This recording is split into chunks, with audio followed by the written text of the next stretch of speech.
thought today I'll address the questions around addiction. Now, I don't know too much about drugs, never did them, so I can't talk. About alcohol, I definitely can. I can't talk about smoking either. I've read it on a lot of websites, so I'll split the information that I was exposed to into two halves. One, pretty genuine.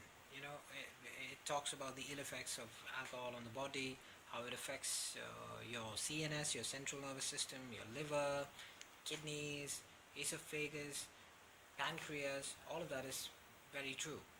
But I also went to some other websites which talk about the effects of withdrawal, how that can be a very tough process, how to seek help in making your withdrawal journey easy.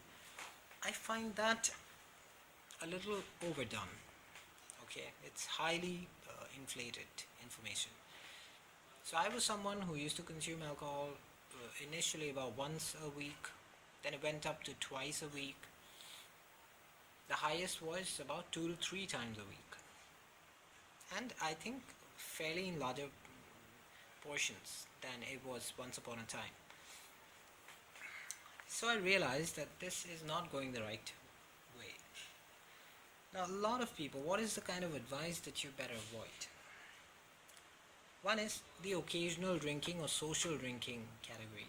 It never happens, honestly. So if you are searching for a day when you get rid of drinking slowly, like decelerate it each day, I don't think that works. Either be in it or be out of it. Draw a line, choose a day, just quit.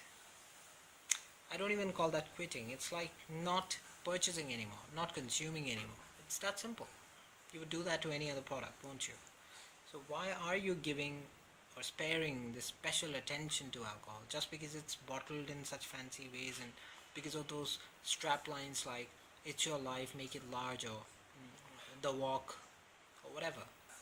I think all of that is a bit of brainwashing. One should not be, unless you love it. If it is that important, you go for it. Second, the judgmental kind. Please be devoid of people who judge you basis your alcohol consumption or criticize you too much. When you're on the journey of quitting, the last thing you want is for someone who reminds you of times when you drank or you caused some kind of havoc. You want to forget those bad times, right? So it's always good to be with positive people, family, close friends who really care for you. And that's a very small segment of society in everybody's case. We may have a lot of friends, yet the ones who truly care for your good health, well-being, want to guide you the right path, which sounds boring, those will be very few people. Stick by them. So it's been weeks that I've touched alcohol altogether. Even that weekend sort of relaxing drink, it's been weeks that I quit it, and I don't even recall when I quit it because it was just spur of a moment. I just thought I don't want it anymore. It's that instinctive. And I read a lot about delirium tremens that could happen, seizures that people go through. Obviously, my consumption cannot be compared to those conditions, but I think whatever the condition is, whatever your consumption rate is, you can give it a try, and it's very easy. You don't need to substitute it with some medicines. So instead of getting killed by alcohol, you get killed by pharmacy. So I think avoid medicines. You may take counseling sessions or whatever if that helps you. I didn't require any. It was like I just believed that there are no bars open in the town anymore. Alcohol is a banned substance. It is not available anywhere. I avoided social circuits where alcohol is consumed frequently.